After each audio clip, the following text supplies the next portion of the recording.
How did you view Enzo Ferrari at that time? He was, for me, the most charismatic guy I've ever met in my life. Why? Because he was a very tough cookie, very tough, hard, demanding man for his team, for his car, and for himself. But he was an Italian with a big heart. So there was always this combination with him. If he respected you, and in the end he did respect me, he was hard with me for like everybody else, but at the same time I knew that he liked you. And when you had this relationship, he was fantastic to work with him.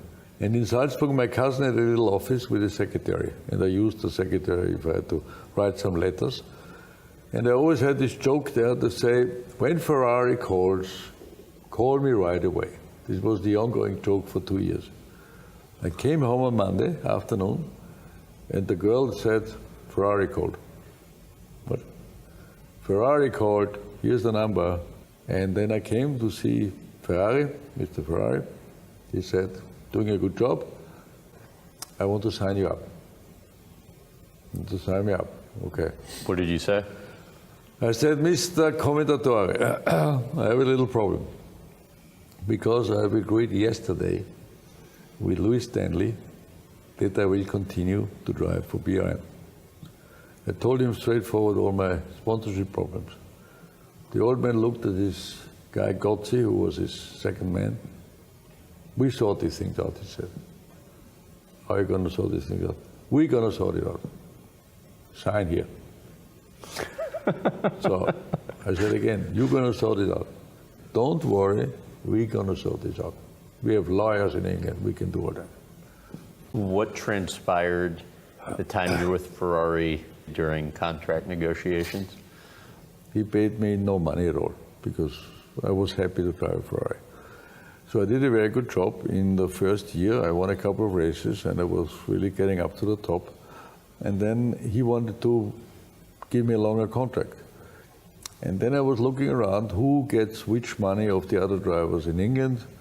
And Ronnie Peterson at the time was the highest paid driver going to Lotus. And then I knew that he was getting $250,000, $300,000 a year per year. And this was the number I had in my head. And as I had zero before, then he said, no, let's make a new contract. And quante vuoi per guidare per me? What do you want? And I said, 300,000, whatever it was, 3 million shillings was the right way. And he said, okay. Then he picked up the phone, called his accountant della casa, and he says, quanti in lire 3 milioni di scellini? How much in lire is 3 million shillings? The guy told him the number. What? Put the phone out, screamed at me like you do not believe. How can you ask this amount of money? It is a Ferrari. In a Ferrari, you have to be happy to drive a Ferrari.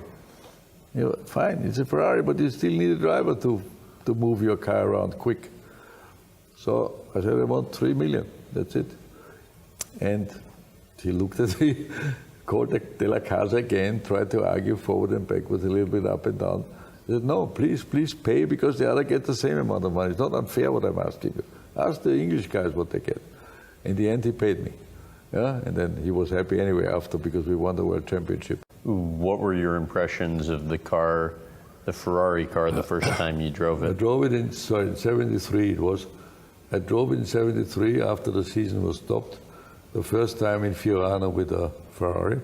Piero Ferrari's son was there as an interpreter because I couldn't speak Italian. And the old man said to Piero, ask him how the car is.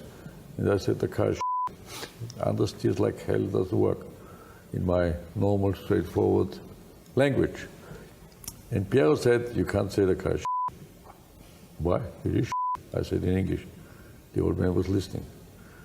And I can't say this to my father.